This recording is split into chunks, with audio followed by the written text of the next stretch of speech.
All right, this is one of the main things that come to mind that I hear from a lot of people when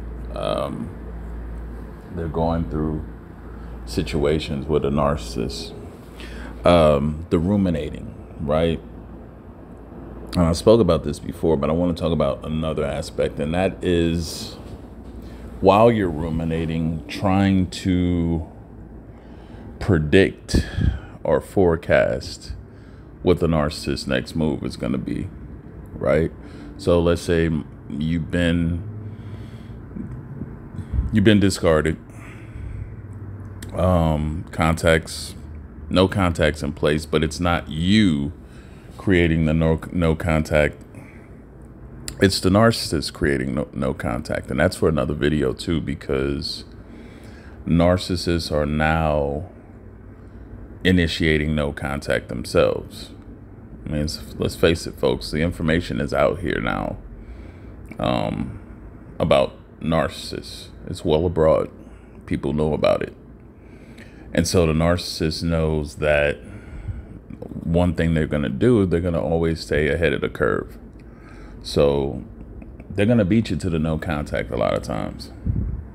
And they're going to block you, and they're going to go no contact with you, and they're going to say you're toxic and all these things, right? A lot of you get into the pattern of trying to predict and read into what the narcissist is doing, what their next move is. Why did they do it? You're trying to find motives and all these things to try to figure out what exactly it is that you need to pinpoint to get an understanding of this. Let me tell you something. That is a major no-no. Because for one, if you understand the narcissistic personality disorder, the whole disposition of it, narcissists are extremely unpredictable on purpose at times. They intentionally misdirect, mislead a lot of their targeted individuals. Uninformed targeted individuals, at least. So while they're going no contact with you, it's kind of like a beat you to the punch type of thing, because they want you to start feeling like, hey, this is equal play field. It's not me, it's you. You're the problem. That's another form of that gaslighting, where you've endured so much of the BS and manipulation that the narcissist has been doing with you, that you start to identify yourself as being the issue or the problem, right? Because the narcissist, they're not going to take accountability. They're going to shift all the blame back to you. Yeah, and that happens frequently. But the biggest thing is when you're going through this and you're trying to figure out why, where, what happened, what are they going to do next, right? Some of you are hanging on to these videos, listening to different stories and testimonies about what narcissists did with certain individuals. Look, it's not a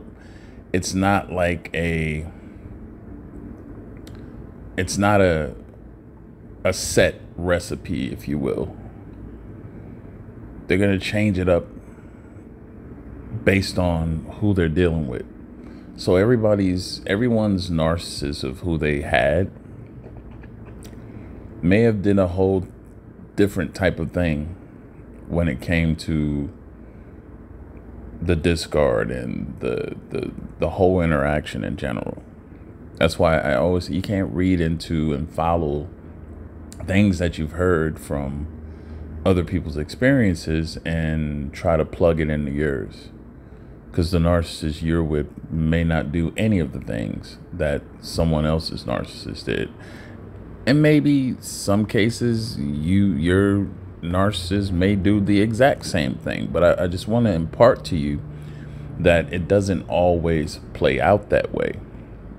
And you're setting yourself up for more confusion and frustration at the end of the day.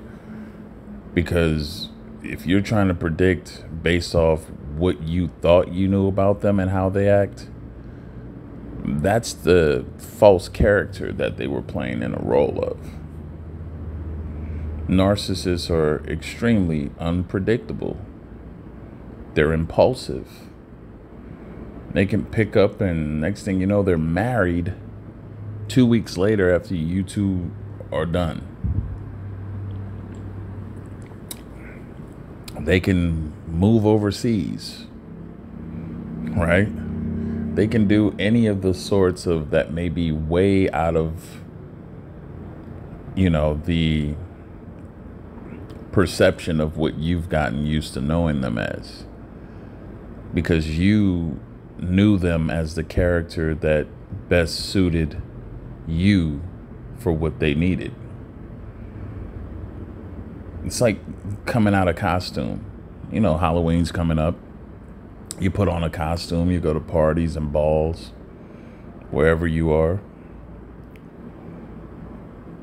And when you have the costume on, that's who you are for that night or for that moment, whatever you're doing. But just when you get home, you take it off and that's it. You're not constantly dressed up in that costume. Well, just imagine a narcissist has many different costumes that they put on. So it's like, again, the analogy where you have someone Halloween, someone's Jason, and then someone's a fairy, and then someone's a clown, and all these things, right? They're not going to look the same. It could be the same person in different costumes. They will look different in each costume. So it's going to throw people off. They're going to identify with what they see. It's the same way with a narcissist. You're only going to be able to identify with the costume that the narcissist had put on with you. And that's it. So when they left you, they took that costume off and they put a whole nother one on. And that costume that they put on comes with a whole nother character. A whole new set of likes and dislikes and all that. So when you go into trying to read, well, they were like this with me, or they didn't do this. Well, in that costume, yeah, they weren't like that. They weren't like that in that particular costume.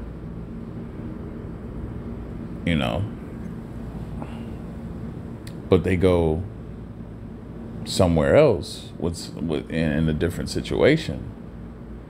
They're being something else.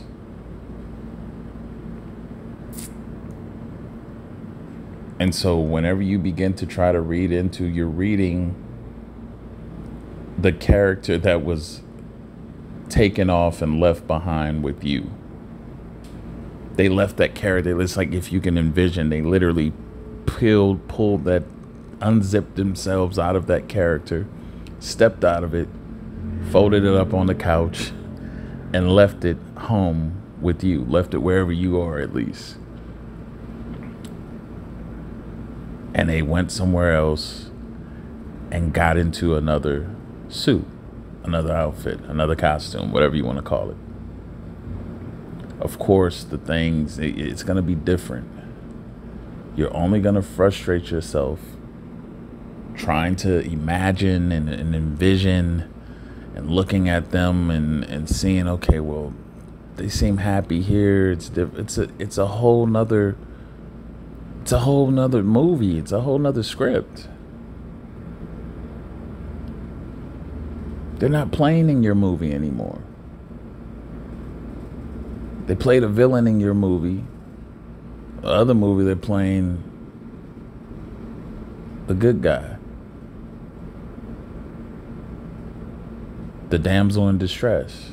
The victim. So it's gonna look different. So I would say, do not put such emphasis into trying to read into and predict how the narcissist is moving, behaving, and acting in another situation. What you can be assured of, though, is that the pathology of that disorder is going to prevail and cause disruption and chaos wherever they go, regardless of what role they're playing in.